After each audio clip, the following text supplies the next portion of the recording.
So foul and fair a day I have not seen. How far is it called to force? What? Things so withered and wild in their attire? Look not like inhabitants of the earth? Live you? Or are you aught that man may question? You seem to understand me. By each you want a chapped finger laying upon her skinny lip. You should be women, and yet your beards forbid me to interpret that you are so. Speak, if you can. What are you? All hail Macbeth! Hail to thee, maid of glass! All hail Macbeth! Hail to thee, vein of Clodagh! All hail Macbeth, that shalt be king hereafter! Good sir, why do you start, seem to fear, things that you sound so fair? In the name of truth, are ye fantastical, or is it indeed which outward ye show? My noble partner, you greet with present grace and great prediction, of noble having and of royal hope, and he seems rapt with awe. To me, you speak not. If you can look into the seeds of time, and say which grain will grow, and which will not, speak then to me, who neither beg nor fear your favors, nor your hate.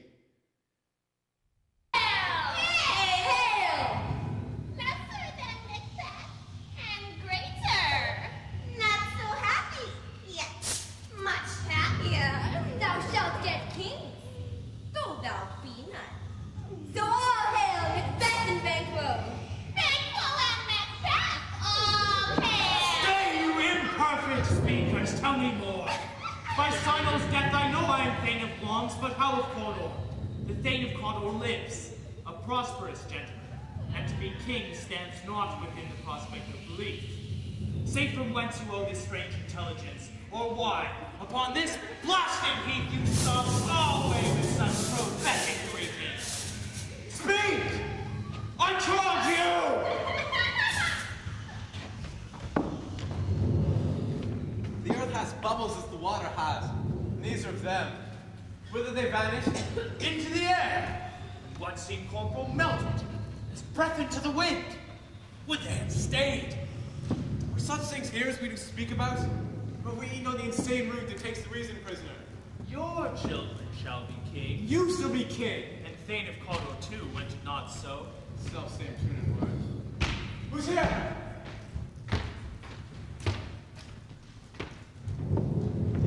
Happily received, Macbeth, the news of thy success.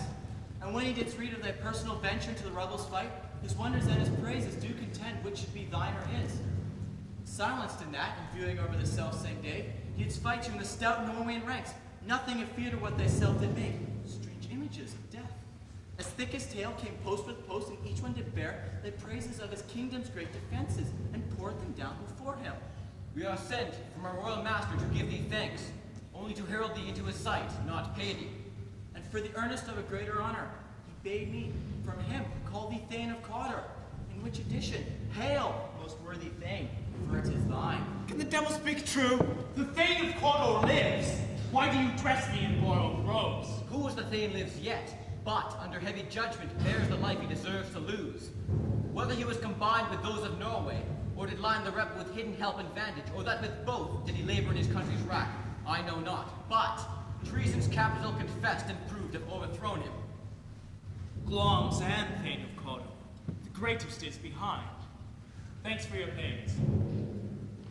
Do you not hope your children shall be kings, when those that gave the Thane of Cawdor to me promised no less to them? That trusted home might yet continue unto the crown besides the Thane of Cawdor.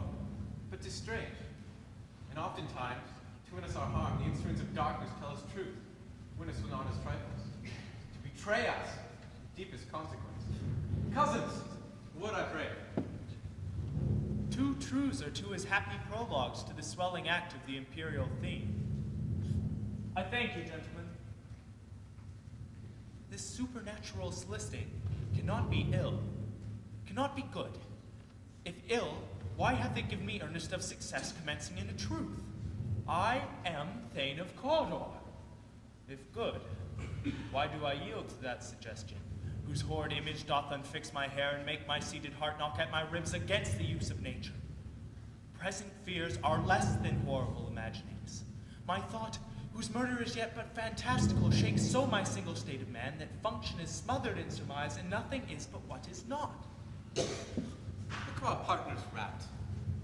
If chance will have me king, why chance may crown me without my stir.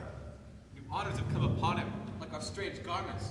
Cleave not to their mold, but with the aid of use. Come what come may, time and the hour runs through the roughest day. Noble Macbeth, we stay upon your kindest leisure. Give me your favor. My dull brain was wrought with things forgotten. Kind gentlemen, your pains are registered, for every day I turn the leaf to read them. Let us towards the king. Think upon what hath chanced, and at more time, the interim having waited, let us speak our free hearts, each to other. Very gladly. Till then, enough. Come, friends!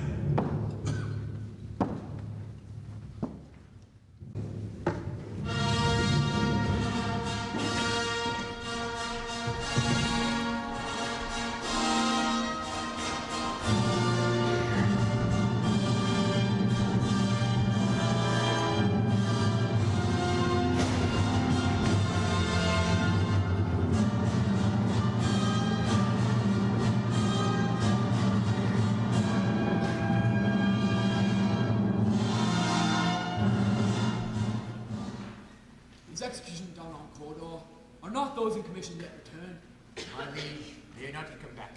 But I have spoken with one that saw him die who did report that very frankly he confessed his treasons, implored your highness's pardon, and set forth a deep repentance. Nothing in his life became him quite believing it.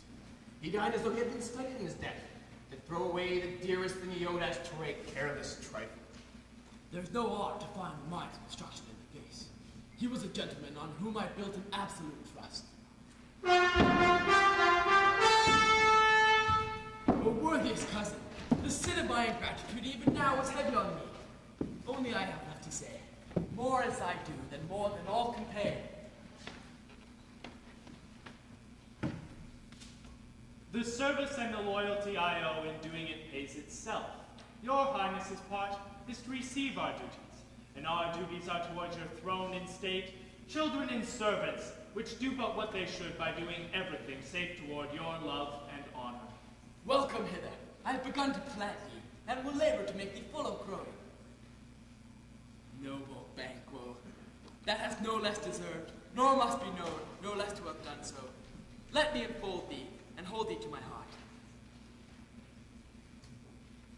There, if I grow, the harvest is your own. My plenteous joys, wanton in fullness, seek to hide themselves in drops of sorrows.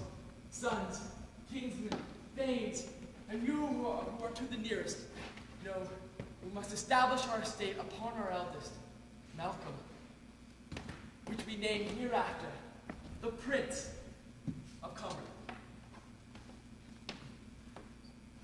Which honor must not unaccompanied invest him only, but signs of nobleness, like stars, shall shine on all deservers. From hence to Inverness, and bind us further to you. The rest is labor which is not used for you. I'll be myself the harbinger, and make joyful the hearing of my wife with your approach. So humbly take my leave. My worthy Cordo. The Prince of Cumberland. That is a step on which I must fall down or else o'erleap, for in it my way it lies. Stars, hide your fires. Let not light see my black and deep desires. The eye wink at the hand, yet let that be which the eye fears when it is done to see. True noble Banquo, he is full so valiant, and in his commendations I am fed. It's a banquet to me. Let's after him, whose care is gone before to bid us welcome. It's a peerless kinsman.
they met me in the day of success, and I have learned by the perfectest report they have more in them than mortal knowledge.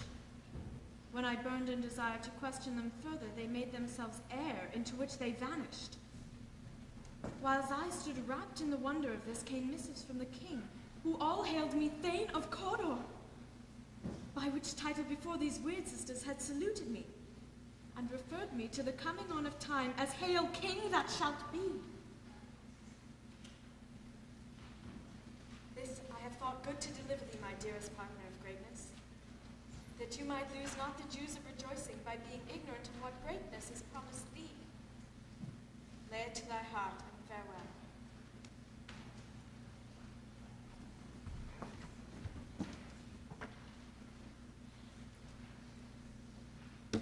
Glamis thou art, and Cawdor, and shalt be what thou art promised.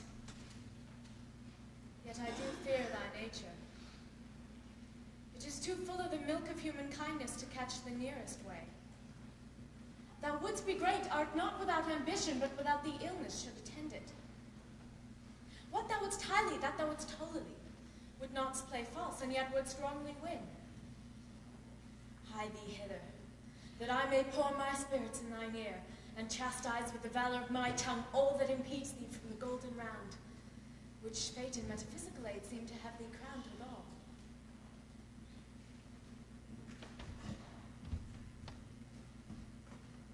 What is your tidings? The king comes here tonight. Thou art mad to say it. Is not thy master with him who wert so would have him formed for preparation? So please you, it is true. Our thane is coming. One of my fellows had the speed of him, who almost dead for bread, as scarcely more than would make of his message. Give him tending, he brings great news.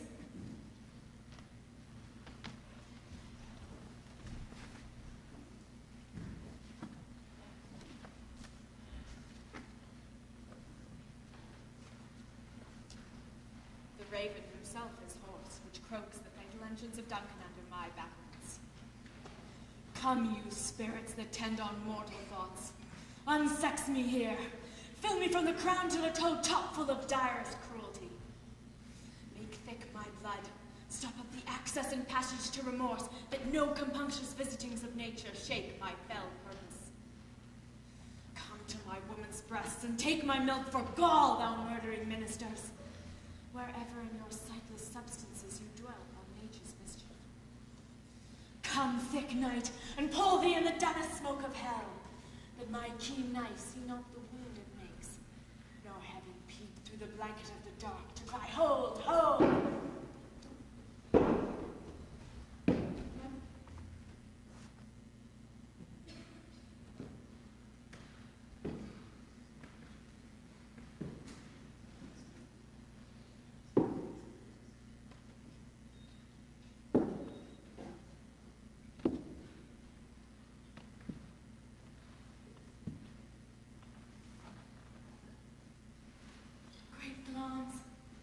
Worthy Cawdor, greater than both by the all hail hereafter. Thy letters have transported me beyond this ignorant present. I feel now the future is in the instant. My dearest love, Duncan comes here tonight. And when goes hence? Tomorrow, as he purposes. Oh, never shall sun that morrow see. Your face, my thane, is as a book where men may read strange matters. To beguile the time, look like the time. Bear welcome in your hand, your eye, your tongue. Look like the innocent flower, but be the serpent under it. He that is coming must be provided for. You shall put this night's great business into my dispatch, which shall to all our nights and days to come bring solid, sovereign sway and mastery. We will speak further. Only look up clear, to alter favor ever is to appear. Leave all the rest to me.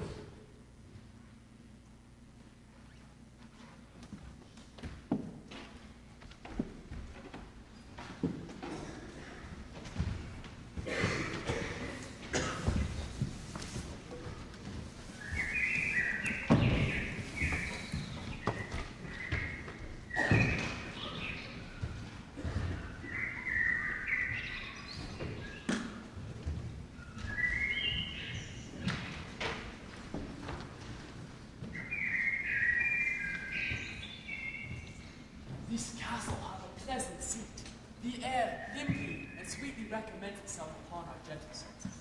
This guest of summer, the temple-haunting butler, does approve by his beloved mastery that the heaven's breast smells wooingly here. No jetty frieze, buttress, no coign of vantage.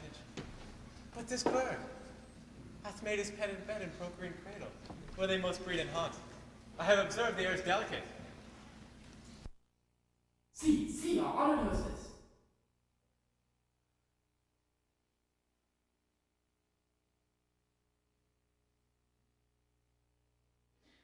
All our service in every point twice done, and then done double, were poor and single business to contend against those honors wherewith your majesty loads our house.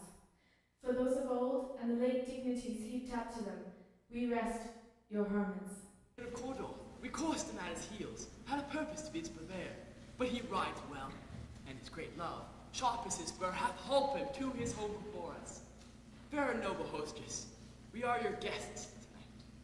Your servants ever have theirs themselves and what is theirs in compt, to make audit of your highness's pleasure, still to return your own. Give me your hand. Conduct me to mine host.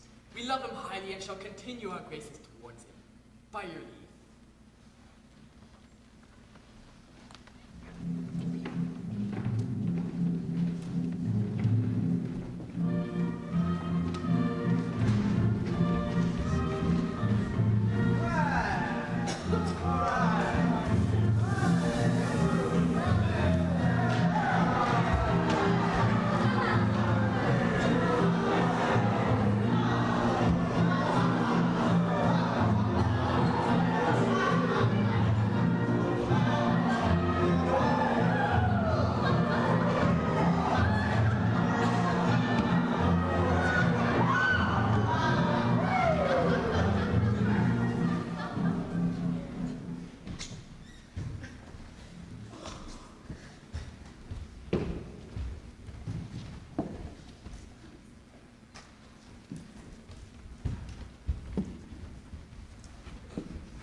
If it were done, when 'tis done, then 'twere well it were done quickly. If the assassination could trammel up the consequence, and catch with his surcease, success. That but this blow might be the be-all and the end-all. Here, but here, upon this bank and shoal of time, we jump the life to come. But in these cases we still have judgment here. That we but teach bloody instructions, which being taught, return to plague the inventor. This even-handed justice commends the ingredients of our poison chalice to our own lips.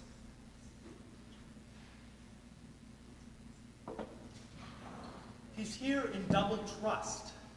First, as I am his kinsman and his subject, strong both against the deed. Then, as his host, who should against his murderer shut the door, not bear the knife myself. Besides, this Duncan hath borne his faculties so meek, hath been so clear in his great office, that his virtues will plead like angels trumpet-tongued against the deep damnation of his taking off. And pity, like a naked newborn babe striding the blast, or heaven's cherubim, horsed upon the sightless couriers of the air, shall blow the horrid deed in every eye, that tears shall drown the wind. I have no spurs to prick the sides of my intent, but only vaulting ambition, which o'erleaps itself and falls on the other. How now? What news? He has almost supped. Why hath he left the chamber? Hath he asked for me? No, you not he has. We will proceed no further in this business. He hath honored me of late, and I have bought golden opinions from all sorts of people, which would be worn now in their newest gloss, not cast aside so soon. Was the hope drunk wherein you dressed yourself? Hath it slept since and wakes it now to look so green and pale at what it did so freely? From this time such I account thy love. Art thou afeard to be the same in thine own act and valor as thou art in desire? Would thou have that which thou esteemest the ornament of life, and live a coward in thine own esteem, letting I dare not wait upon I would, like the poor cat in the adage. Prithee peace! I dare do all that may become a man. Who dares do more is none. What beast was it then that made you break this enterprise to me? When you durst do it, then you were a man. And to be more than what you were, you would be so much more the man. I have given son, and know how tender 'tis to love the babe that milks me. I would, while it was smiling in my face, have plucked my nipple from its boneless gums and dashed its brains out, had I so sworn as you have done to this. If we should fail. We fail! But screw your courage to the sticking place and will not fail. When Duncan's asleep, his 2 chamberlains will I with wine and wassail so convince that memory, the water of the brain, shall be a fume, and the receipt of reason a limbeck only. When in swinish sleep their drenched natures lie, as in a death, what cannot you and I perform upon the unguarded Duncan? What not put upon his spongy offices? Who shall bear the guilt of our great quell? Bring forth men, children only, for thy undaunted metal should compose nothing but males. Will it not be received when we have marked with blood those sleepy 2 of his own chamber, and used their very daggers that they have done it? Who dares receive it other, as we shall make our griefs and clamor roar instead? I'm settled, and bend up each corporal agent to this terrible feat. Away, and mark the time with fairer show. False face must hide what false heart cannot know.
How goes the night, boy?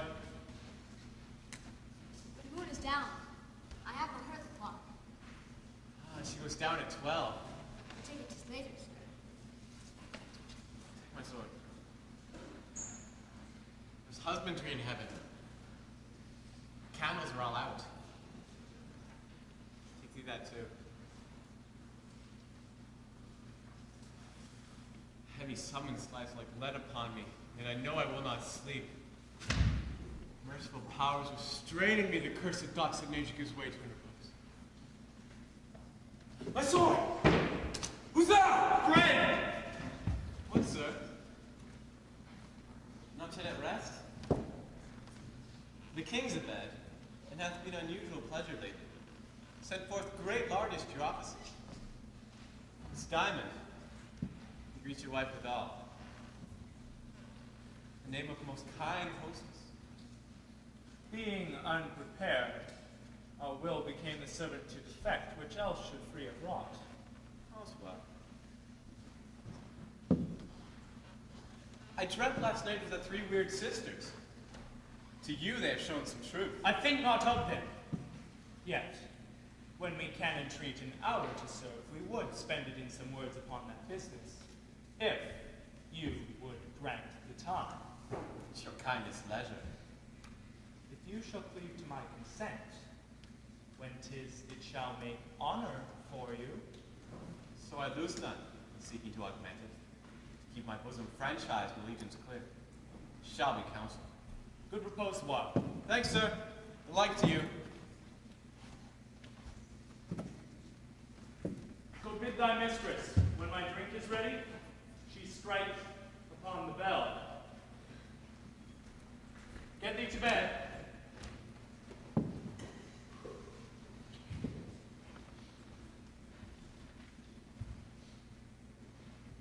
Is this a dagger which I see before me?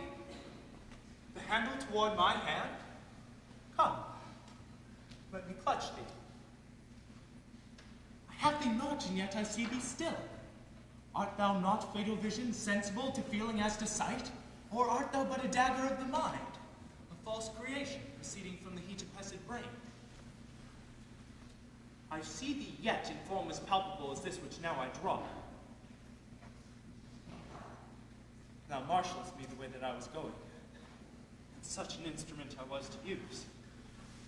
Mine eyes are made the fools of the other senses, or else with all the rest. I see thee still, and on thy blade indulging gouts of blood which was not so before. There's no such thing. It is the bloody business which informs us to mine eyes.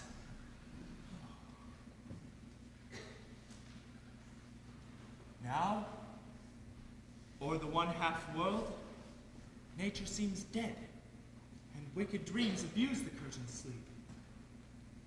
Thou sure and firm-set earth, hear not my steps, which way they walk, for fear thy very stones may tell my whereabout, and take the present horror from the time which now suits with it.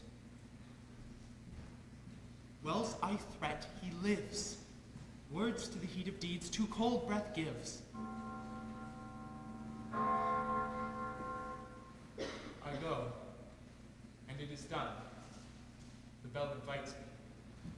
Hear it not, Duncan, for it is a knell that summons thee to heaven or to hell.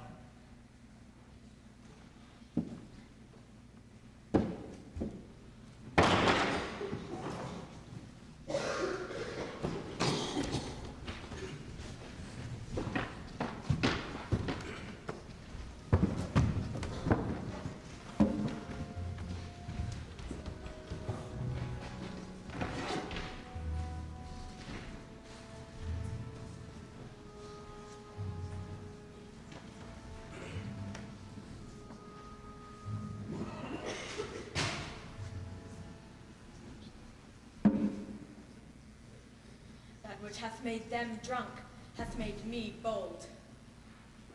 What hath quenched them hath given me fire. Hark!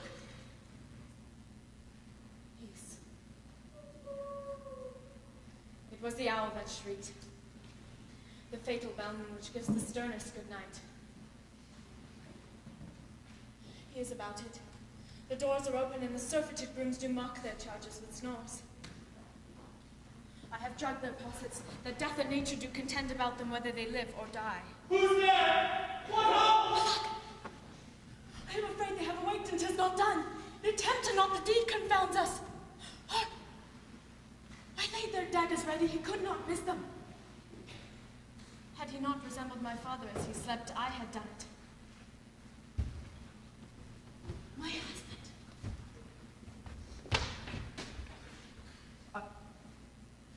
I have done the deed.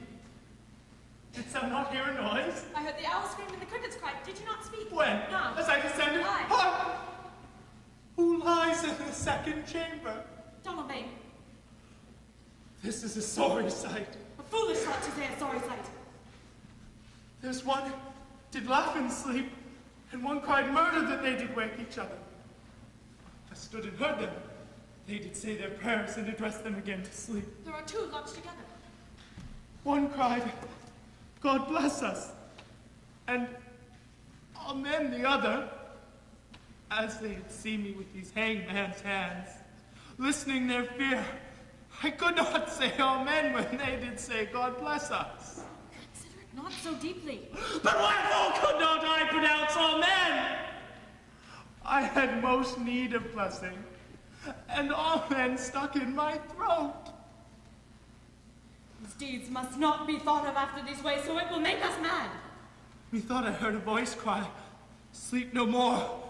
Macbeth does murder sleep, the innocent sleep, sleep that knits up the raveled sleeve of care, the death of each day's life, sore labor's bath, balm of hurt minds, great nature's second course, chief nourisher in life's feast. What do you mean? Still it cried, sleep no more.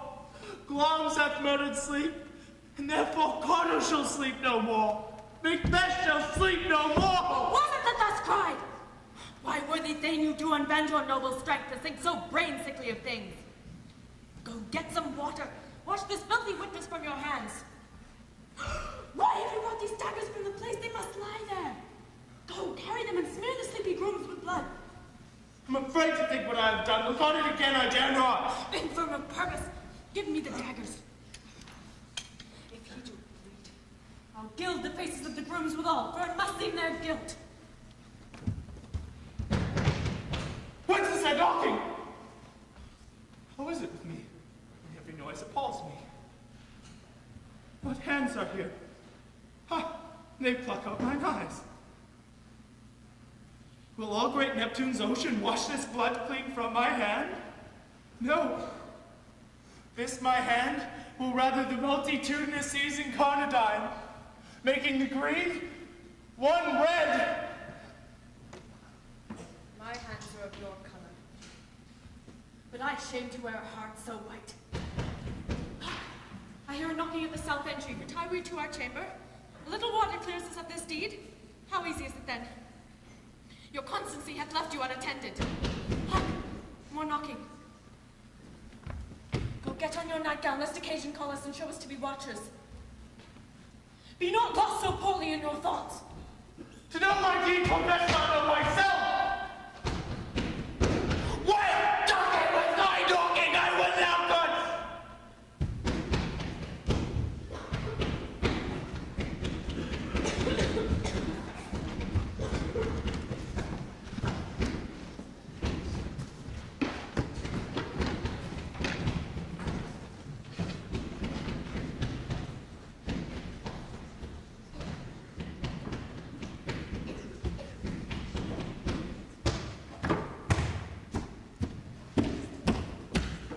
Here's a knocking indeed.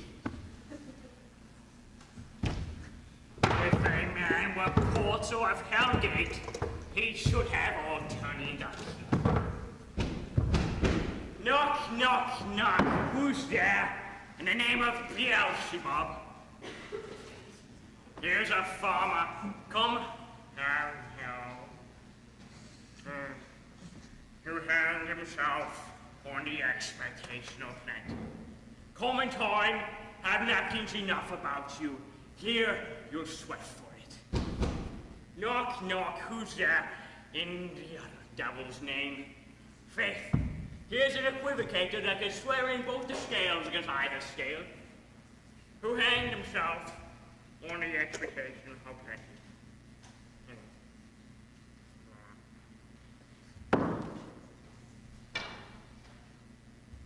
Oh, come in, equivocator. Knock, knock, knock. Who's there? Faith. Here's an English tailor, come hither for stealing out of a French coat. Come in, tailor. Here you may roast up goose. Knock, knock. Never let quiet. What are you? But this place is too cold for hell. Ah. I'll devil torture it no further. I had thought to let in some of our professions to go the primrose way to the everlasting bonfire. I'm known.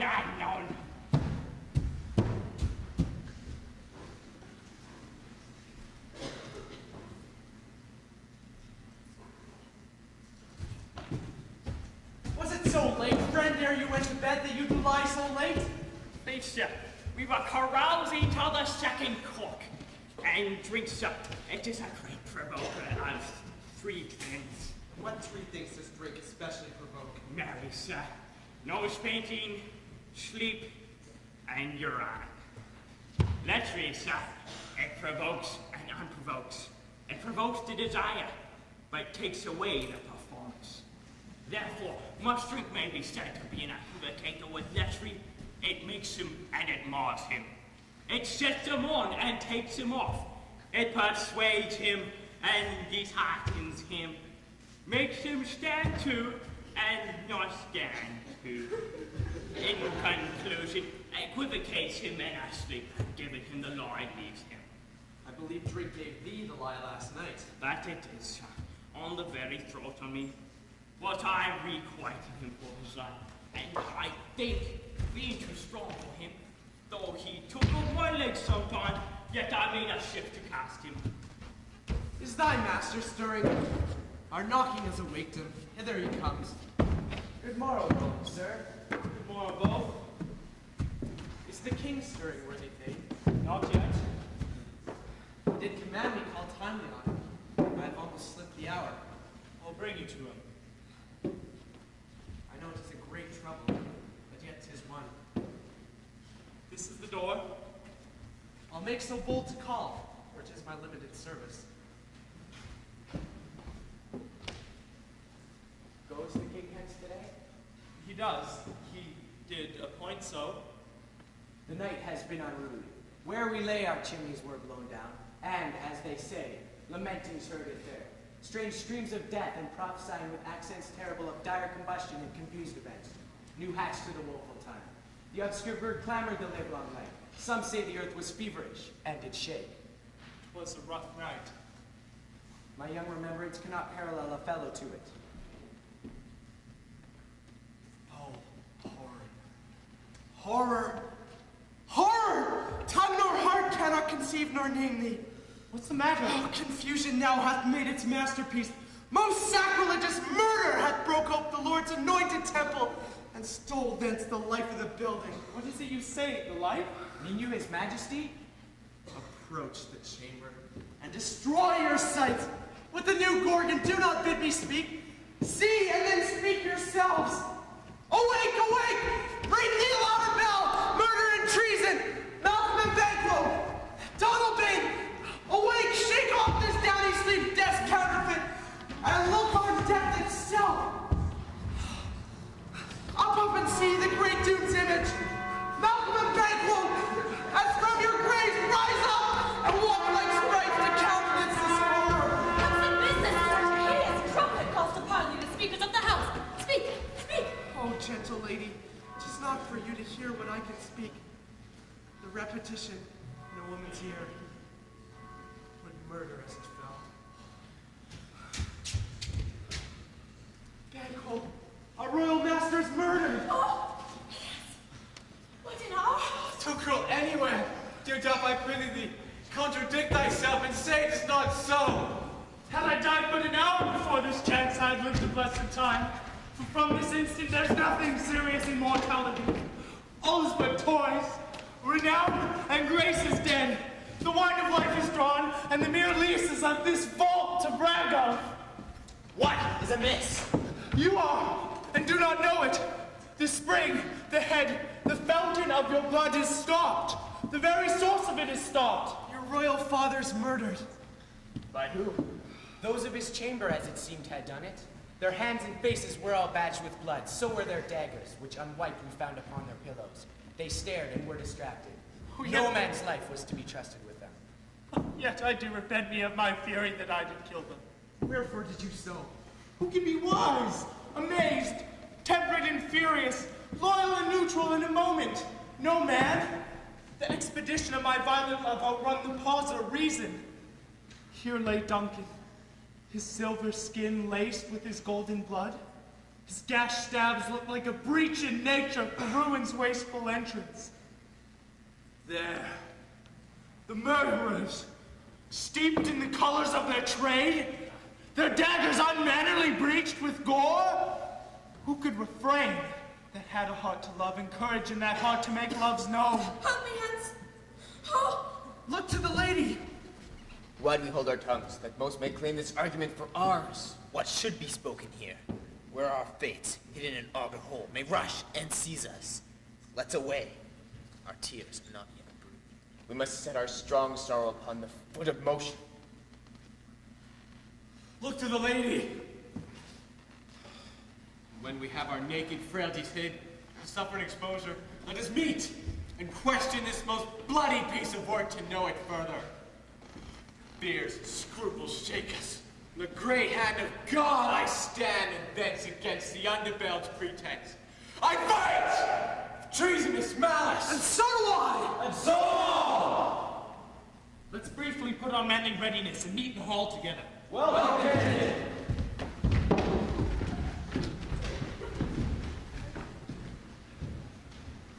What will you do? To show an unfelt sorrow is an office which a false man does easily. Isle? To England. To Ireland, aye. Our separated fortunes keep us both the safer. Where we are, there's daggers and men's smiles. Veneering blood. Veneering blood. The shaft that shot is yet being lit, and our safest way is to avoid the aim. Therefore, to horse. And let us not be dainty with our leave-taking, but shift away.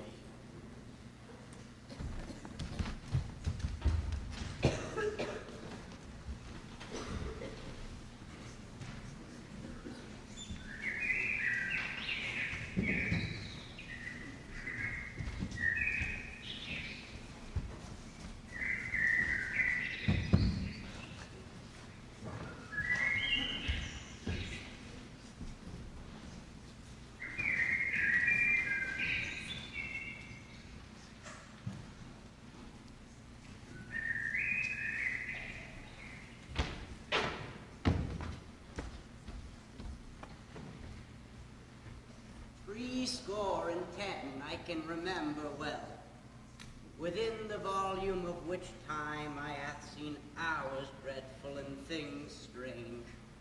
But this sore night hath trifled for my knowings.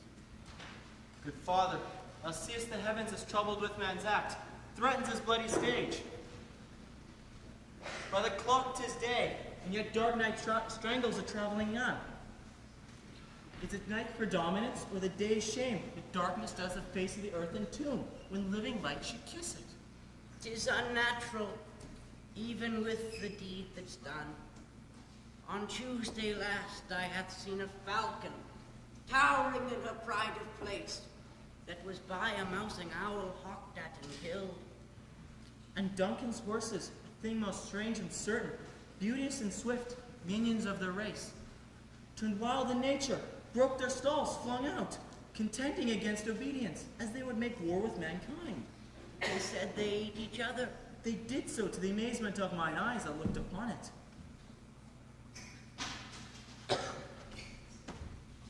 Here comes the good MacDuff.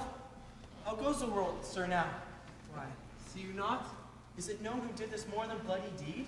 Those that MacBeth has slain. Alas the day! What good could they pretend? They were stubborn. Malcolm and Donalbain, the king's 2 sons, are stolen away and fled, which puts them on suspicion of the deed. Gainst nature still. Then 'tis most like the sovereignty will fall upon MacBeth. He is already named and gone to Scone to be invested. Where is Duncan's body? Carried to Comkill, the sacred storehouse of his predecessor, and guardian of their bones. Will you to Scone? No, cousin, all to Fife. Well, I will thither. Well, may you see things well done there. Adieu. May our old robes sit easier than the new. Farewell, father. God's benison go with you, and with those that would make good of bad and friends of foes.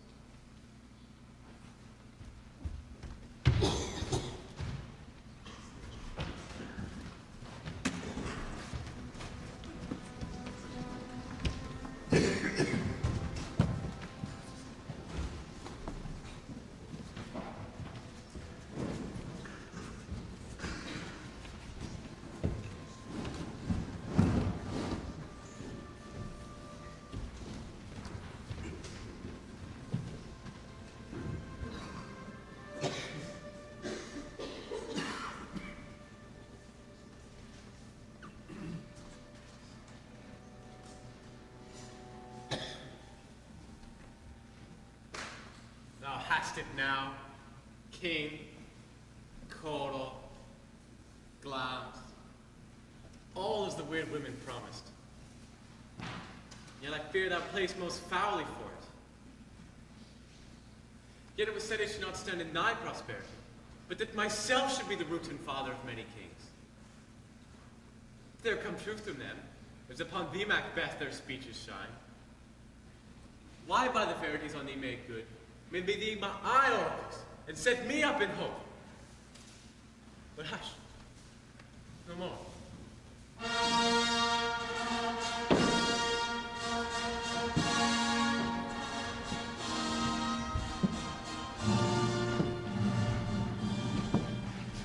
our chief guest?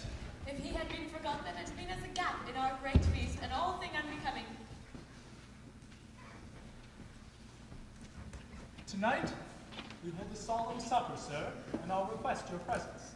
Let your highness command upon me, to which my duties are indissoluble tie, reverend Nate. Ride you this afternoon? Aye, my good lord. We should have else desired your good advice, which still hath been both brave and prosperous in this day's council, but we'll take tomorrow. Is it far you ride? As far, my lord, as fill the time twixt this and supper. Go knock my horse the better, I must become a borrower of the night, for a dark hour or twain. Fail not our feast. My lord, I will not. We hear our bloody cousins are bestowed in England and in Ireland, not confessing their cruel parricide, filling their hearers with strange invention.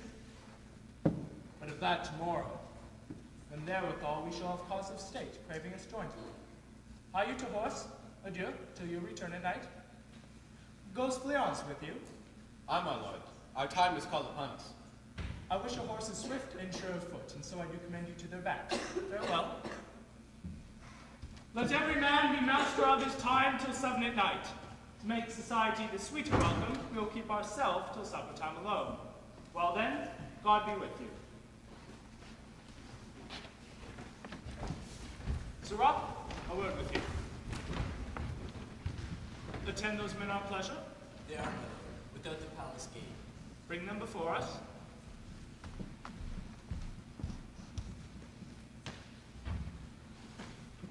Our fears in Banquo stick deep, and in his royalty of nature reigns that which would be feared. 'Tis much he dares, and to that dauntless temper of his mind he hath the wisdom that doth guide his valor to act in safety.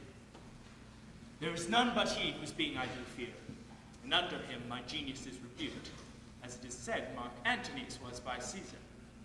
He chid his sisters when first they put the name of king upon him, and bade them speak to him, and prophet-like they held him father to a line of kings. Upon my head they placed a fruitless crown, and put a barren scepter in my gripe, thence to be wrenched with an unlineal hand, O son of mine, succeeding? If it be so, for Banquo's issue have I filed my mind. For them, the gracious Duncan have I murdered. Put rancors in the vessel of my peace, only for them, and mine eternal jewel given to the common enemy of man to make them kings? The seeds of Banquo kings? Rather than so, come fate into the list, and champion me to the utterance. Who's there? Now go to the door and stay there till we call. Was it not yesterday we spoke together? Well then, now have you considered of my speeches? Know that it was he in the times past, which held you so under fortune, which you thought had been our innocent self. True, my lord. I did so and went further, which is now a point of second. Do you find your patience so predominant in your nature that you can let this go? Are you so gospel to pray for this good man and for his issue, whose heavy hand hath bowed you to the grave, beggared yours forever? We are men, my liege.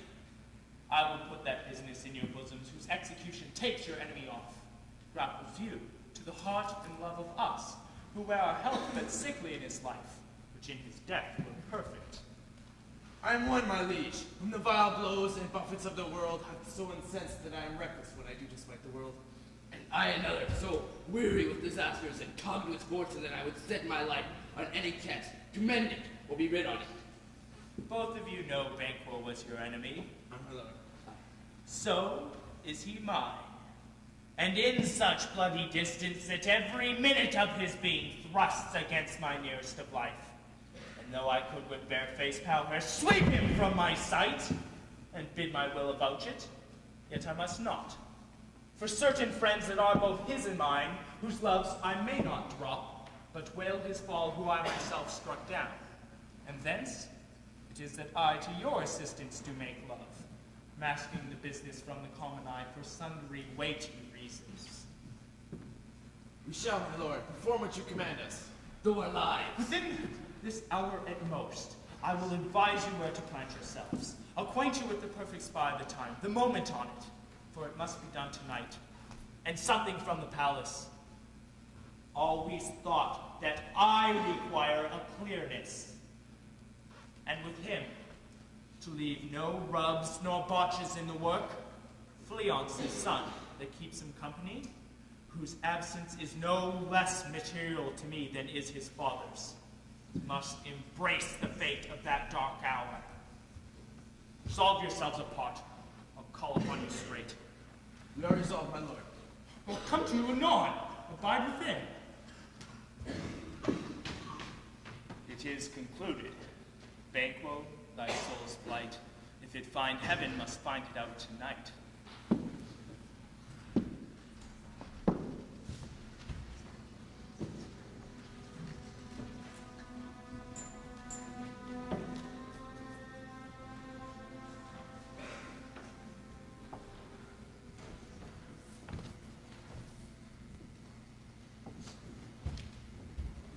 Is Banquo gone from port?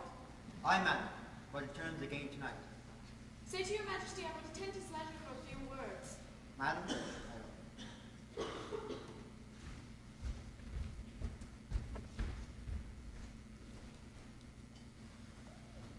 Naught's had, all spent, or our desire is got without content. 'Tis safer to be that which you destroy than by destruction dwell in doubtful joy. How now, my lord? Why do you keep alone of sorriest fancies your companions make? Isn't those bondsmen should indeed have died, but then they think on things without all remedy should be without regard. What's done is done. We have scorched this snake, not killed it. She'll close, be herself, whilst our poor malice remains in danger of her former tooth. But let the frame of things disjoint. Both the worlds suffer. Ere we'll eat our meal in fear and sleep in the affliction of these terrible dreams that shake us nightly. Better be with the dead, whom we, to gain our peace, have sent to peace, and on the torture of the mind to lie in restless ecstasy. Duncan is in his grave. After life's fitful fever, he sleeps well. Treason has done his worst. Nor steel, nor poison, malice domestic, foreign levy, nothing can touch him further. Come on. Gentle my lord, sleek all your rugged looks. Be bright and jovial among your guests tonight. So shall I, love, and so I pray be you. Let your remembrance apply to Banquo. Present him eminence both with eye and tongue. Unsafe the while that we must lave our honors in these flattering streams, and make our faces vizards to our hearts, disguising what they are. You must leave this. Full of scorpions is my mind, dear wife. Thou knowest that Banquo and his Fleance lives.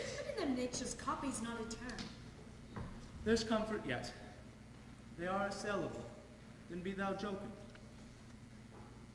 Ere the bat hath flown his cloistered flight, ere to black Hecate summons the shard-born beetle with his drowsy hums hath rung night's yawning peal, there shall be done a deed of dreadful note. What's to be done? Be innocent of the knowledge, dearest Chuck, till thou applaud the deed. Come, stealing night, scarf up the tender eye of pitiful day, and with thy bloody and invisible hand cancel and tear to pieces that great bond which keeps me pale. Light thickens, and the crow makes wing to the rooky wood. Good things of day begin to droop and drowse, whilst night's black agents to their praise do rouse. Thou marvelest at my words, but hold thee still. Things bad begun make strong themselves by ill. So prithee, go with me.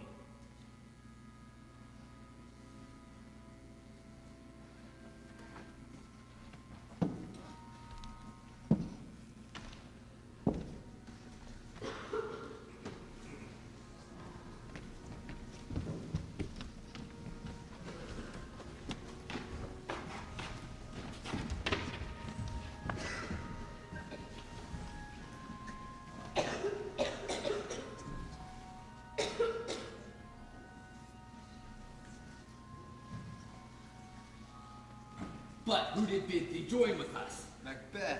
He needs not our mistrust. since he delivers our offices and what we have to do to the direction just. Then stand with us. The west yet glimmers with some streaks of day.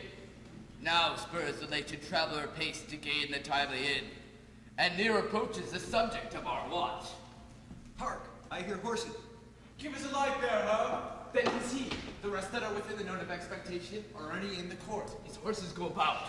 Almost a mile. What he does usually, so all men do, from hence Palace Gate make their walk. A light! 'Tis he. Stand to it. It'll be rain tonight. Let it come down! Oh! Instrument! Fly the fleet! Fly! Treachery! Don't slay!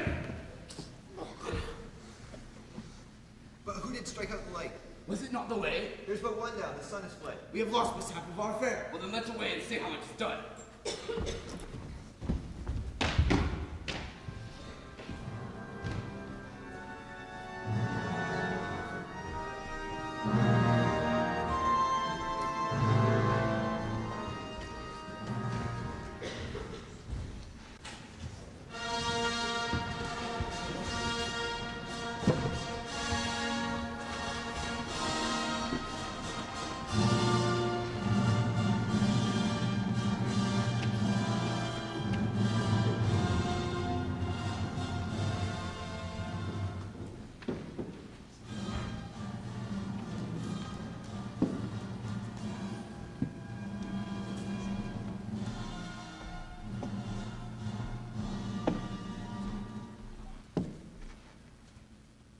You know your own degrees. Sit down. At first and last, the hearty welcome. Thank you, Majesty. Ourself will mingle with society and play the humble host. Our hostess keeps her state, but in best time we will require her welcome. Now, Mrs. Bowman said to all our friends, for my heart speaks they are welcome. See, they encounter thee with their heart's thanks. Both sides are even. Here I'll sit in the midst. Be large in mirth. Anon will drink measure the table round. There's blood upon my face. 'Tis Banquo's then. 'Tis better thee without than he within. Is he dispatched? My lord, his throat is cut. That I did for him. Thou art the best of the cutthroats. Yet he's good that did the like for Fleance. Thou didst it, thou art the non-parade. Post roll, sir. Fleance is escaped. Then comes my fit again! I'd else been perfect. Whole as the marble, founded as the rock, as broad and gentle as the casing air. Now I'm cabined, cribbed, confined, bound into saucy doubts and fears. But Banquo's safe. Aye, my lord. Safe in a ditch he bides with 20 trench gashes in his head. The least a death to nature. Thanks for that. There the grown serpent lies. The worm that's fled hath nature that in time will venom breed. No teeth for the present. Get thee gone. Tomorrow we'll feel ourselves again. My royal lord, you do not get the cheer. The feast is sold that 'tis not often vouched. While 'tis a making, 'tis given with welcome. To feed were best at home, from thence the thought sauce to meet a ceremony. Meeting were fair without it. Sweet remembrance, sir. Now good digestion wait on appetite, and health on both. May it please your highness sit. Here have we now our country's honor root, were the greatest person of our banquet present, who may I rather challenge for unkindness than pity for mischance. His absence, sir, lays blame upon his promise. Please it your highness to grace us with your royal company. And the table's full. Here is a place reserved, sir. Where? Here, my good lord. What is that moves your highness? Which of you have done this? What is it? Thou canst not say I did it! Never shake thy glory locks at me! Gentlemen, rise. His highness is not well. Sit, worthy friends. Pray you keep seat. My lord is often thus and hath been since his youth.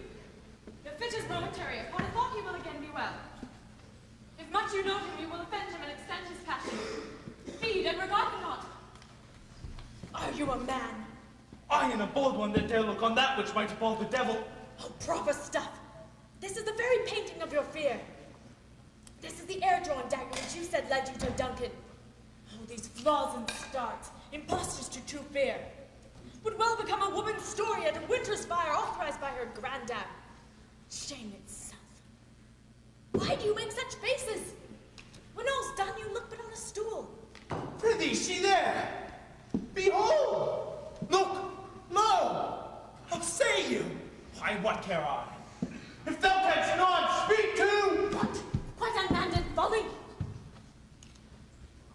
If I stand here, I saw him. Fie for shame. Blood hath been shed here now. In the olden time, ere humane statute purged a gentle wheel. Aye, and since too, murders have been performed, too terrible for the ear. The times has been that when the brains were out, the man would die, and there an end. Now they rise again with 20 mortal murders on their crowns and push us from our stools. This is more strange than such a murder is. My worthy lord, your noble friends do lack you. I do forget. Do not muse at me, my most worthy friends. I have a strange infirmity which is nothing to those that know me. Come, love and help to all. Then I'll sit down, give me some wine, fill full. I drink to the general joy of the whole table, and to our dear friend Banquo, whom we miss would he were here. To all in him we thirst, and all to all. Our duties at the pledge. Avaunt! And quit my sight! Thy bones are marrowless, thy blood is cold. Thou hast no speculation in those eyes which thou dost glare with. Think of this, good peers, it is a thing of custom, 'tis no other. Only it spoils the pleasure of the time. What man dare? I dare! Approach thou like the rugged Russian bear, the armed rhinoceros, or the Hirkin tiger. Take any shape but that, and my firm nerve shall never tremble, or be alive again, and dare me to the desert with thy sword. If trembling I inhabit, then contest me the baby of a girl. Hence, horrible shadow, unreal mockery, hence! Or so, being gone, I am a man again. Pray you sit still. You have displaced the mirth, broke the good meeting with most admired disorder. Can such things be? And overcome us like a summer's cloud without our special wonder? You make me strange, even to the disposition that I own, when now I think you can behold such sights, and keep the natural ruby of your cheek when mine is blanched with fear. What sights, my lord? Pray you speak not. He grows worse and worse. Question enrages him. At once, good night. Stand not upon your order of your going, but go at once.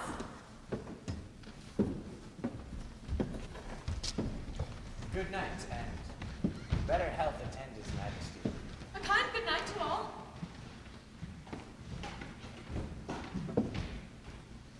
It will have blood, they say. Blood will have blood. Stones to be known to move, and trees to speak. What is the night? Almost at hours of morning, which is which? How sayest thou that Macduff denies his person at our great bidding?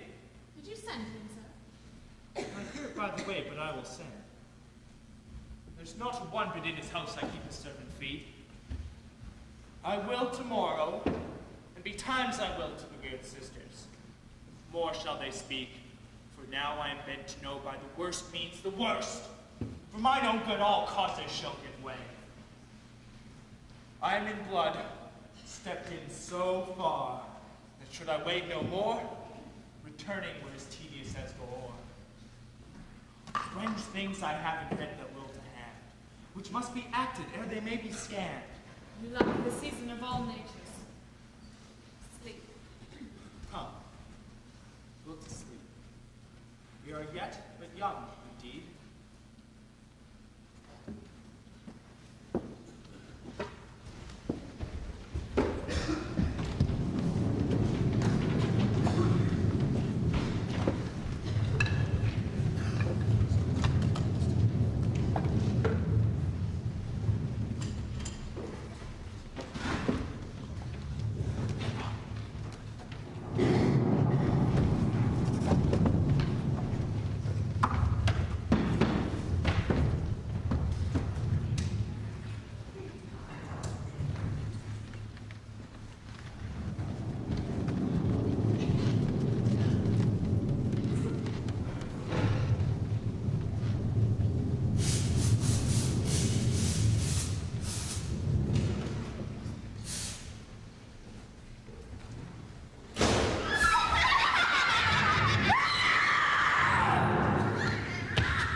now, you secret black and midnight hags!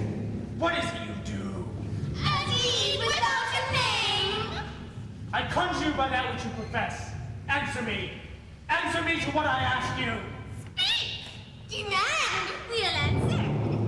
Say if thou hast rather hear it from our mouth, or from our master. Come! Let me see it. For if thou blood that hath eaten for 9 pharaohs, grease that sweating from a murderous gibbet, throw into the flame! Come high or low, thyself in office deathly show! Tell me, thou unknown power! He knows thy thought. Hear his speech, but speak thou not. Macbeth, Macbeth, Macbeth. Beware Macduff. Beware the Thane of Fife. Dismiss me. Enough. Without thou art flagging caution thanks, thou art my fear right, but would more! Not be commanded. Here's another more potent than the first. Macbeth, Macbeth, Macbeth. Have I 3 ears I hear thee? Be bloody, bold, and resolute. Laugh to scorn the power of man. For none, a woman born, shall harm Macbeth. Then live, Macduff. What need I fear of thee? But yet, I'll make assurance double sure and take a bond of fate. Thou shalt not live, that I may tell pale-hearted fear it lies and sleep in spite of thunder. What is this that rises like the issue of a king and wears upon his baby brow the rounded top of sovereignty? Listen, but speak not to it. Be lion-netted, proud, and take no care. Chafes, frets, or where conspirers are. Macbeth shall never vanquished be until great Burnham Wood to hide his dead hill shall come against him. That shall never be. Who can impress the forest, bid the tree unfix this earthbound root? Sweet Bodman's good. Yet my heart throbs to know one thing. Tell me, if thou art can tell so much, shall banquet issue ever reign in this kingdom? Seek to know no more! Deny me this and that eternal curse fall on you! Let me know! And what noise is this? Shout! Shout! Shout his eyes and grieve his heart! Come let shadows so depart! Thou art too like the spirit of Banquo down! Thy crown to sear mine eyelids! And thy hair! Thou other gold-crowned brow is like the first! The third is like the former! Filthy hag! What do you show me this? A fourth? Stone eyes? What? Will the line stretch out to the crack of doom? Another yet? A seventh? I'll see no more! And yet, the eighth appears who bears a glass which shows me many more. And some I see the twofold balls and treble scepters carrying. Horrible sight! Now I see 'tis true, for the blood bolter Banquo smiles upon me and points at them for his. What? Is this so? Aye, sir, all this is so. But why stands Macbeth thus amazedly? Come, sisters, cheer we up his sprites and show us the rest of our delights. I'll charm the air to the sound while you perform your antics round. That this great king may kindly say, our duties did his welcome pay.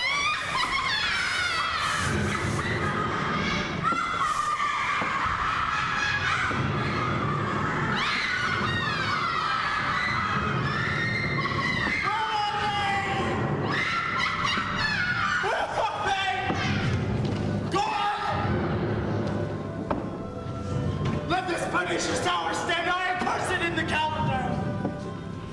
Come in without there! What's your grace's will? Saw you the weird sisters? No, my lord. Came they not by you? No, indeed, my lord. Infected be there whereon they ride, and damned all those that trust them. I did hear the galloping of horse. Who was it came by? 'Tis 2 or 3, my lord, that bring you word Macduff is fled to England. Fled to England? Aye, my good lord. Ah!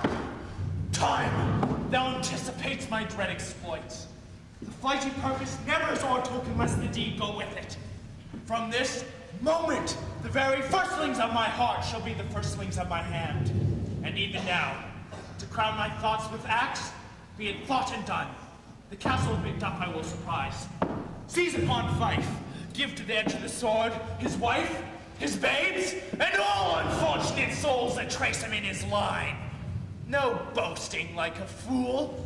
This deed I'll do before this purpose cool. But no more sights. Where are these gentlemen? Come, bring me where they are.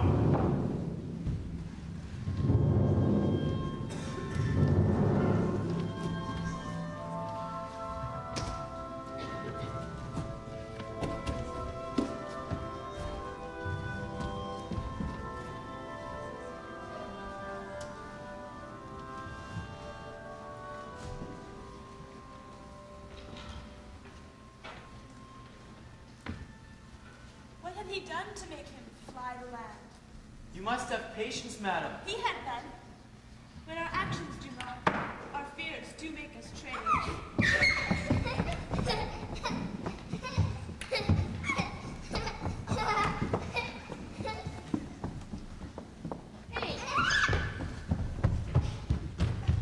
You know not whether it was his wisdom or his fear. Wisdom? To leave his wife? To leave his babes? His mansion and his titles? In a place from whence himself does fly? He loves us not. He wants the natural touch. For the wren, the most diminutive of birds, will fight, her young ones in the nest, against the owl. All is the fear, and nothing is the love. So little is the wisdom, for the flight so runs against all reason. My dearest cousin, I pray you, school yourself. But for your husband, he's wise, noble, judicious, and best knows the fit of the season. I dare not speak much further, for cruel are the times when we ourselves traitors, and do not know ourselves. When we hold rumor from what we fear, and yet know not what we fear, but float upon a wild and violent sea, each way and move.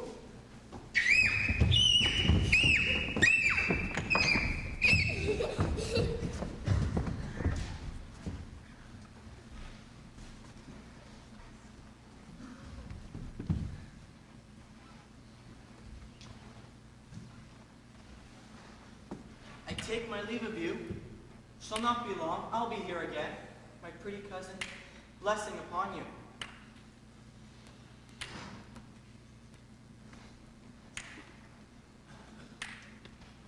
Father he is, yet he's fatherless. I'm so much a fool. Should I stay longer, it would be to my disgrace and your discomfort. I take my leave at once.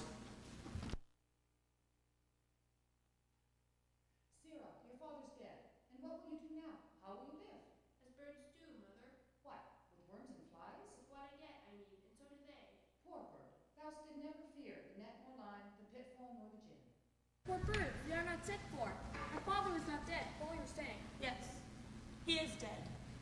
And how wilt thou do for a father? Nay, how will you do for a husband? Why, I can buy me 20 at any market. Then you'll buy him to sell again. Thou speakest with all thy wit, and yet in faith, with wit enough for thee. Was my father a traitor, mother? Aye, that he was. What is a traitor? Why, one who swears and then lies. Be all traitors that do so? Everyone that does so is a traitor, and must be hanged. And must they all be hanged that swear and lie? Everyone. Who must hang them? Why, the honest men. Then liars and swearers are fools, for there are liars and swearers enough to beat the honest men, and hang up them. God help thee, poor monkey. But how wilt thou do for a father? If he were dead, you weep for him. If he were not, it was a good sign, as you quickly have a new father. Poor brother, other topics. Bless you, fair dame. I doubt some danger is approaching nearly. If you'll take a homely man's advice, be not found here, hence with your little ones. I dare bide no longer. Whither should I fly? But I have done no harm. But I remember now, I am in this earthly world, where to do harm is often laudable. To do good, sometimes becomes a dangerous folly. Why then, alas, do I put up this womanly defense to say that I have done no harm?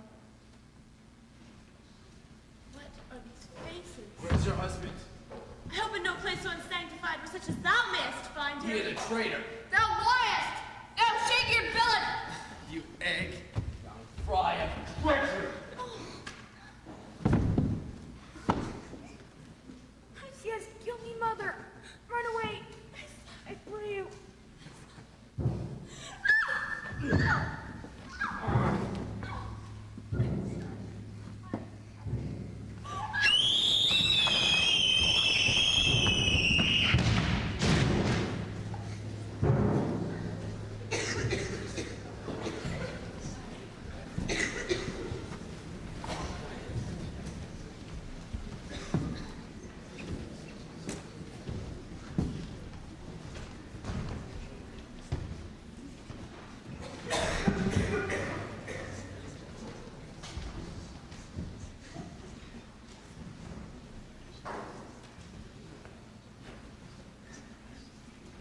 Let us seek out some desolate shade in there, leave our sad bosoms empty.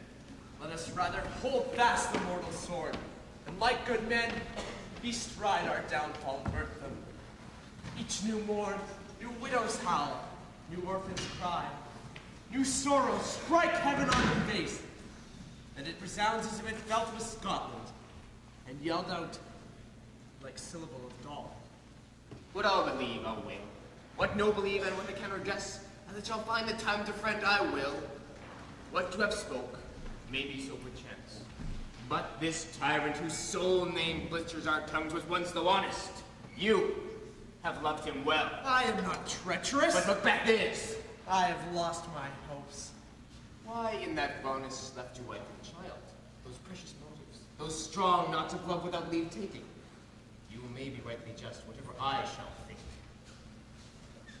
Fare thee well, Lord.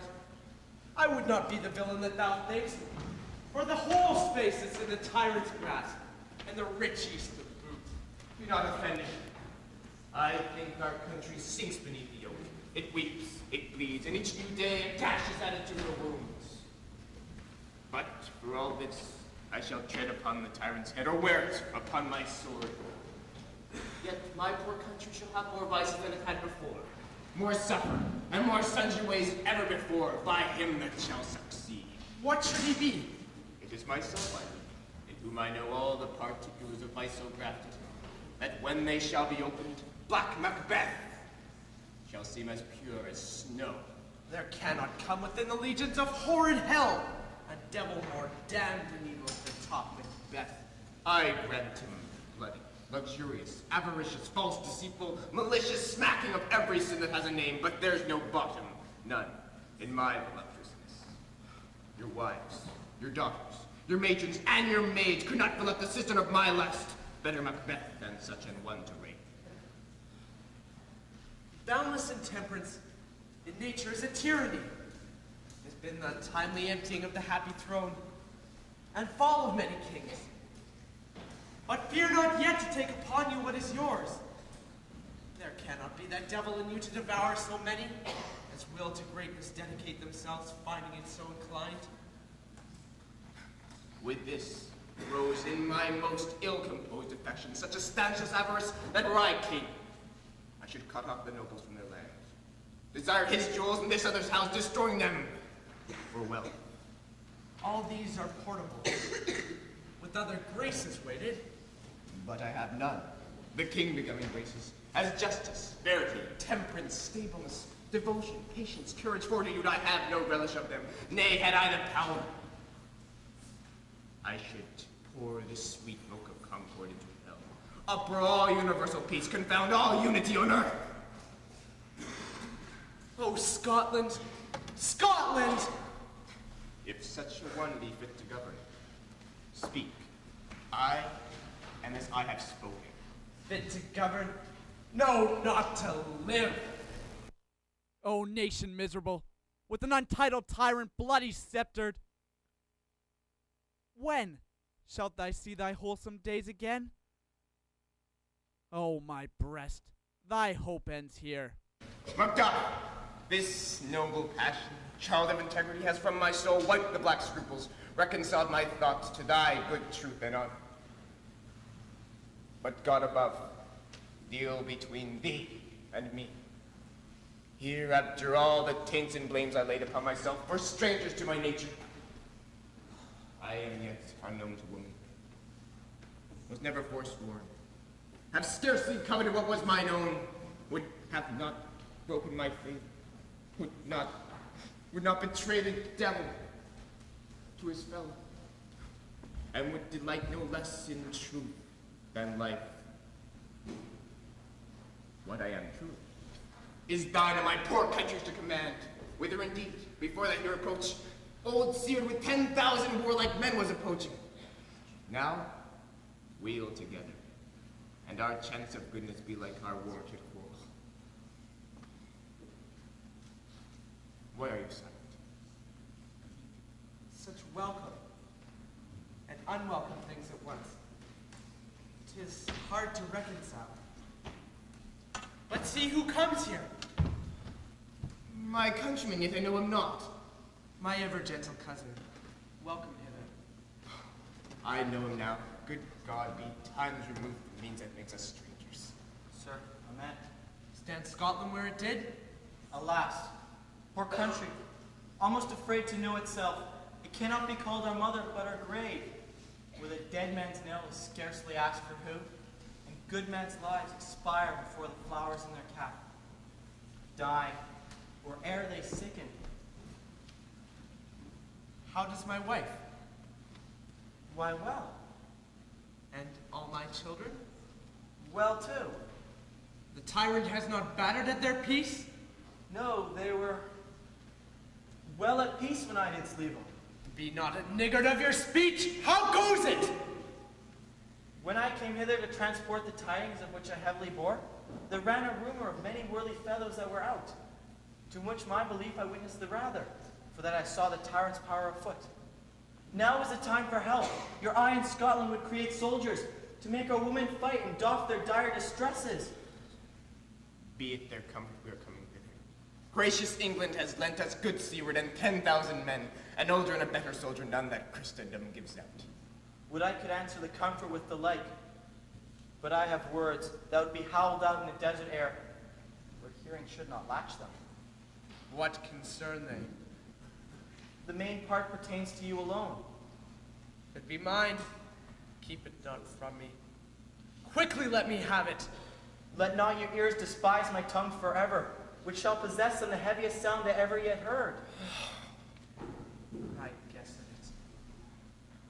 Your castle is surprised, your wife and babes savagely slaughtered. To relate in the quarry on this matter of this quarry, these deer, were to add the death of you. Merciful heaven. What, men, never pull your hat upon your brows? Give sorrow words. The grief that does not speak whispers the overfraught heart and bids it break. He has no children. All my children? Did you say all? Oh, hellkite, all! All my pretty chickens and their dam? In one fell swoop? Dispute it like a man. I shall do so. But I must also feel it like a man. I cannot but remember such things were that were so precious to me. Did heaven look on and would not take their part? Oh, sinful Macduff, they were all struck for thee. Heaven, rest them now. Be this the whetstone of your sword. Let grief convert to anger. Blunt not the heart and rage it. Oh, I can play the woman with mine eyes and braggart with my tongue. But, gentle heavens, cut short all intermission. Bring thou this fiend of Scotland and myself. Within my sword-length set him. And if he escape, heaven, give him too. This time goes merrily. Come, go we to the king. Our power is ready, our lack is nothing but our leave. Macbeth is ripe for the shaking, and powers above put on their instruments. Take what cheer you may. The night is long, that never finds the day.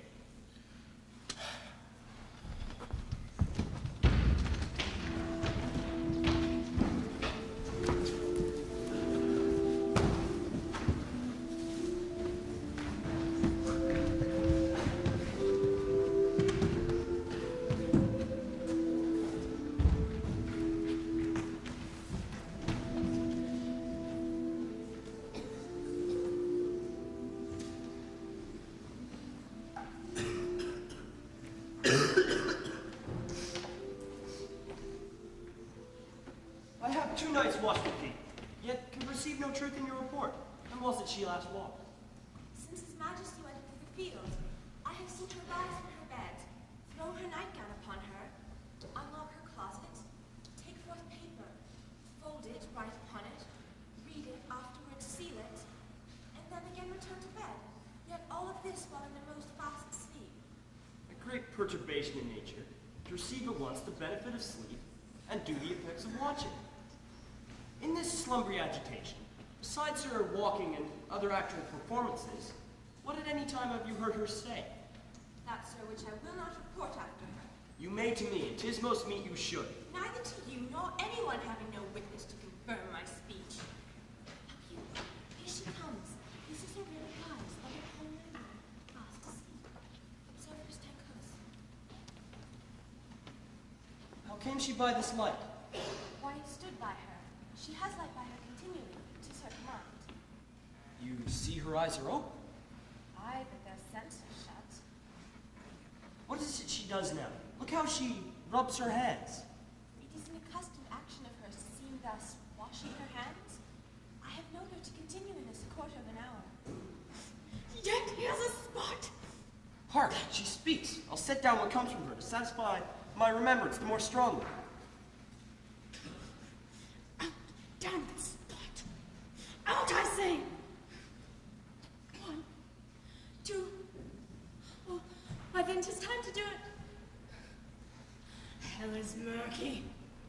Fie, my lord, fie. A soldier and a feared. What need we fear who knows it when none can call our power to account? Yet who would have thought the old man to have so much blood in him? Do you mark that? The Thane of Fife had a wife. Where is she now?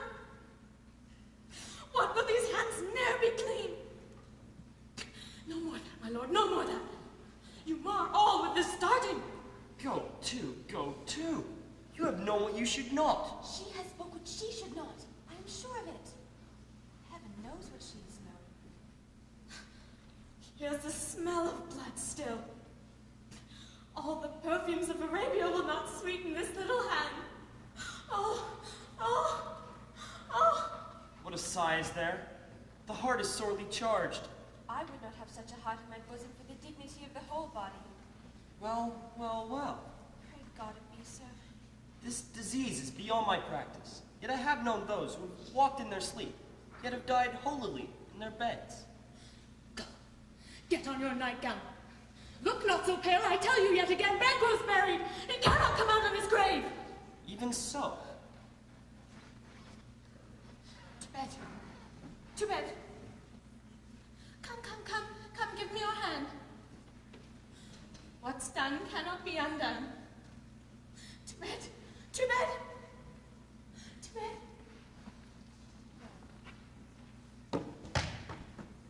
Will she go now to bed? Directly. Foul whisperings are abroad.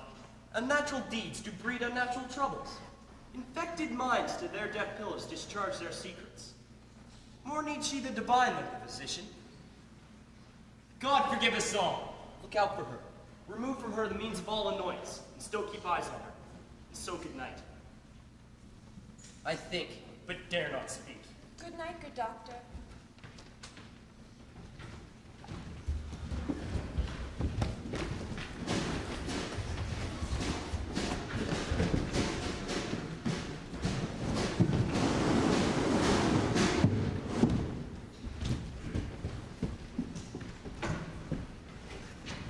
The English power is near, led on by Malcolm.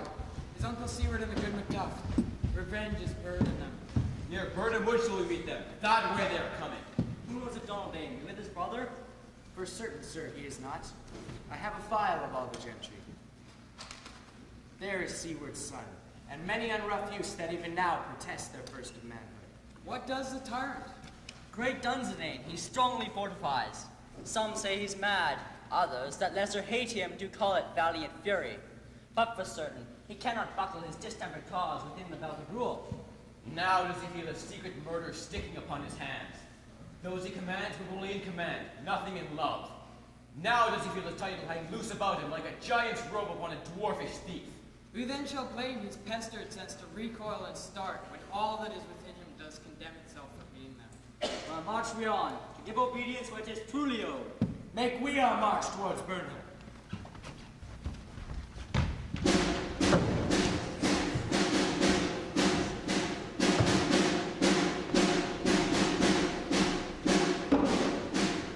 Bring me no more reports! Let them fly off! Till Burnham would be moved to Dunsinane, I cannot taint with fear. What's the boy Malcolm? Was he not born of woman? Then fly false things and mingle with the English epicures. The mind I sway by and the heart I bear shall never sag with doubt nor shake with fear. The devil damn thee, black thou pain-faced loon! Where got thou that goose look? There's 10,000. Geese, villain! Soldiers, sir.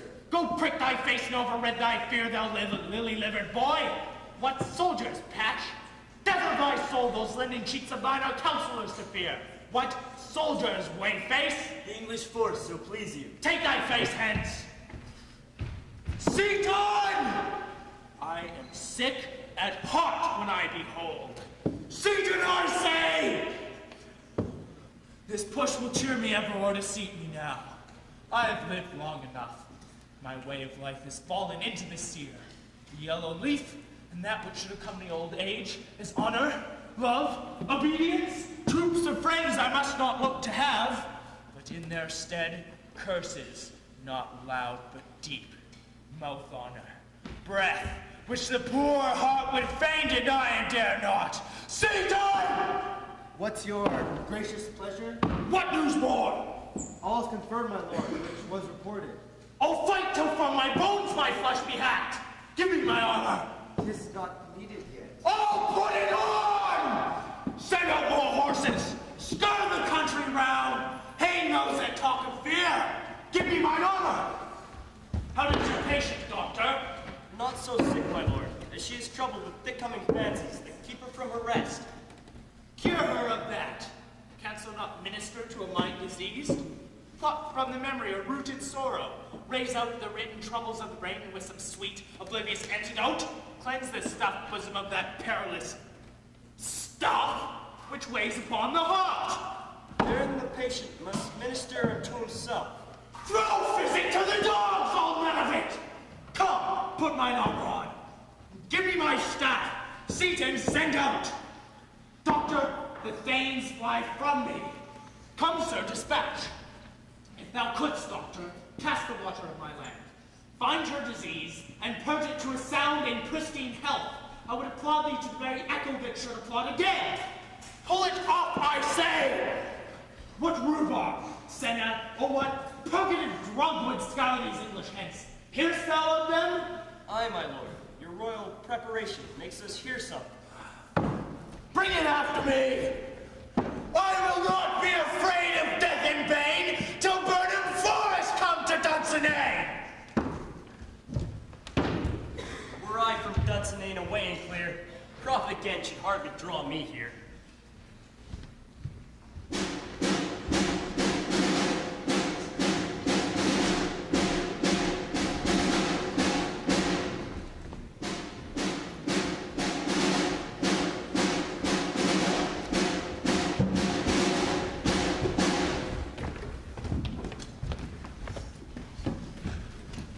Cousins, I hope the days are near at hand in which our chambers will be safe.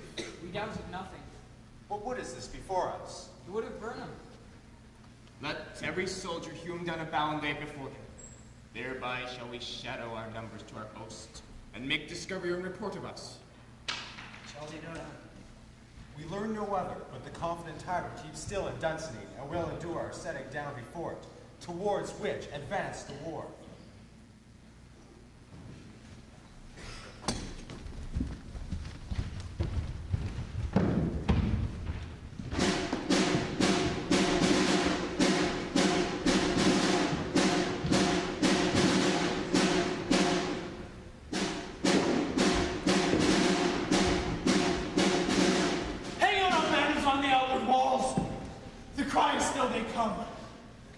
Here let them lie till famine and the egg eat them up. Our castle's strength will laugh the siege to scorn. Were they not forced with those that should be ours, we might have met them dareful beard to beard and beat them backward home. What is that noise? It is the cry of woman, my good lord. The times has been, our senses would have cooled to hear a night shriek. And my fell of hair would add a dismal treatise rouse and stir as life were in it. I have supped full with horrors. Direness, familiar to my slaughterous thoughts, cannot once start me. Wherefore was that cry? The queen, my lord, is dead.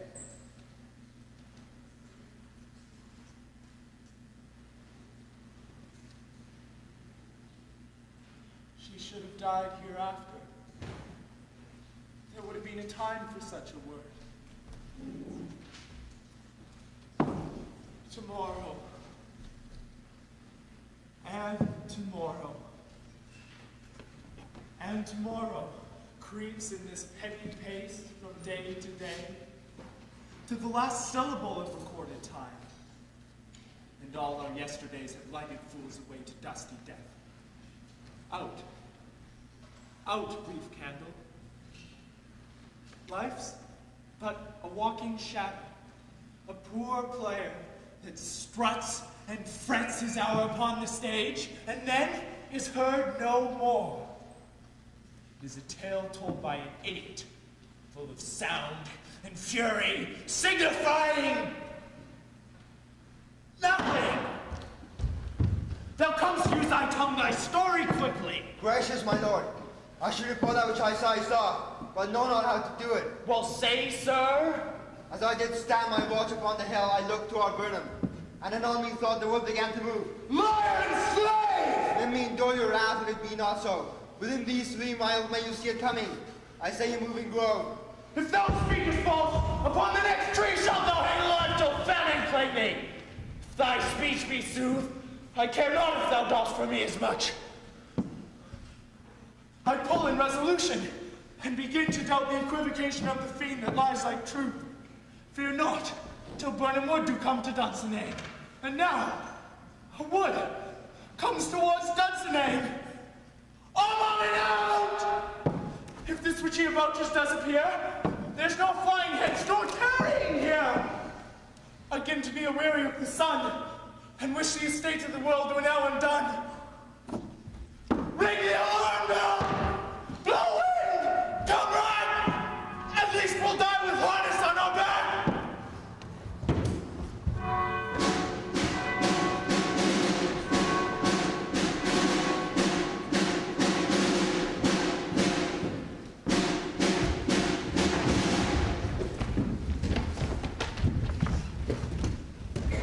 Now near enough.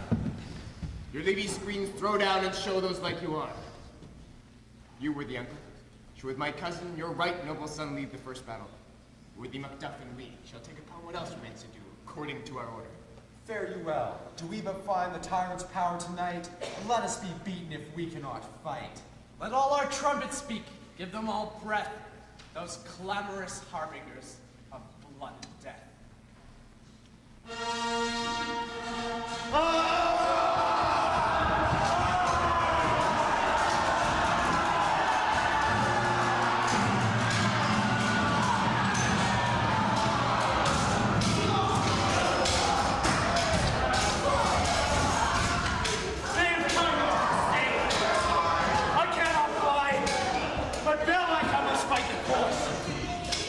Was he that was not born of woman?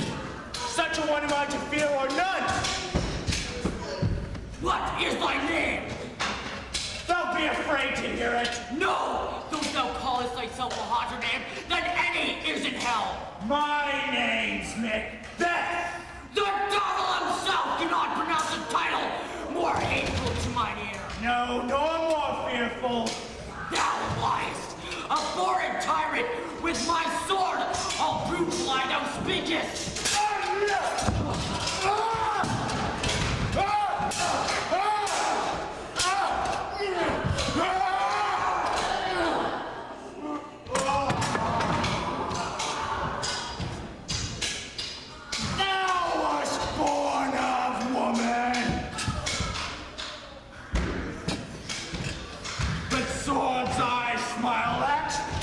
Weapons left to scorn! Brandished by men that's of a woman born!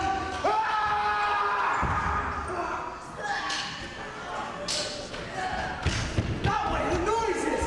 Tyrant, show thy face! Thou be slain, and with no stroke of mine, my wife's and children's ghosts will haunt me still. I cannot strike wretched kerns whose arms are hired to bear their staves. There thou shouldst be, MacBeth! By such a great clatter, one of greatest note seems brooded. Let me find him, fortune, and more I beg not! This way, my lord. The castle's gently rendered. The tyrant's people on both sides do fight. The noble thanes do bravely in the war. The day itself almost professes yours, and little is to do. We have met with foes that strike beside us.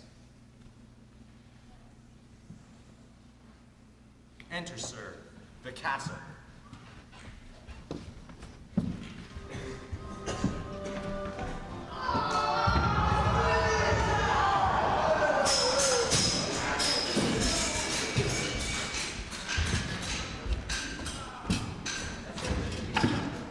Why should I play the Roman fool and die on mine own sword?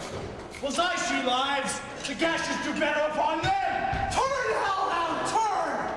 Of all men else, I have avoided thee. But get thee back. My soul is too much charged with blood of thine already. I have no words. My voice is in my sword. Thou bloodier villain that turns can give thee out!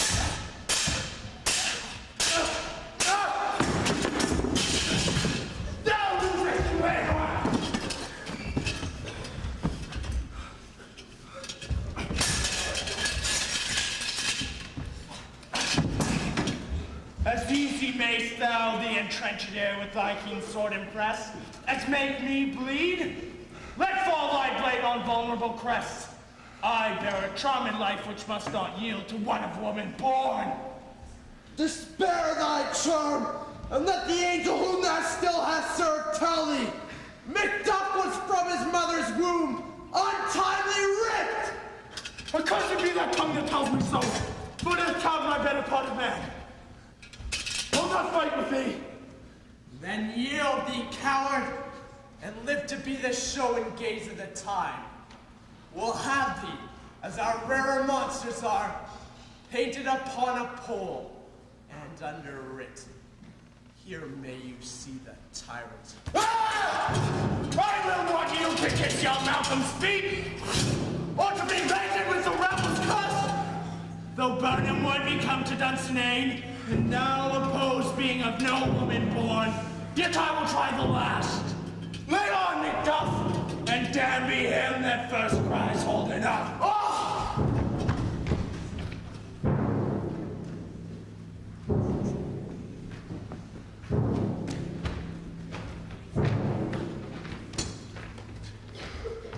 I would the friendliness were safe arrived. Sun must go off, and yet, by these I see, so great a day as this is cheaply bought. Worthy Macduff is missing, and your noble son. Your son, my lord, has paid a soldier's debt. He lived but till he was a man, but like a man he died. Then he is dead. Aye, and brought off the field. Let not your sorrow be measured by his worth, for then it hath no end. And he has hurts before. Aye, on the front. Why then, God's soldier be he. Had I as many sons as I have hairs, I would not wish them to a fairer death. And so his knell is known. He's worth more sorrow, and that I'll give him. He's worth no more. They say he parted well and paid his score. So God be with him. Here comes newer comfort. Hail, King, for so thou art! Behold where stands the usurper's cursed head! The time is free. I see thee compassed with thy kingdom's pearl, who speak their salutation in their minds, whose voices I desire aloud with mine. Hail, King of Scotland! Hail, King of Scotland! I will not spend a large expense of time to reckon with your several loves, and make us even with you. My thanes and kinsmen, henceforth be Earl the first that ever Scotland in such an honor named. Aye. What's more to do, which would be planted newly with the time, as calling home our exiled friends abroad, who fled the stares of watchful tyranny, producing forth the cruel ministers of this dead butcher and his fiend-like queen, who, as 'tis thought, by self and violent hands took off her life.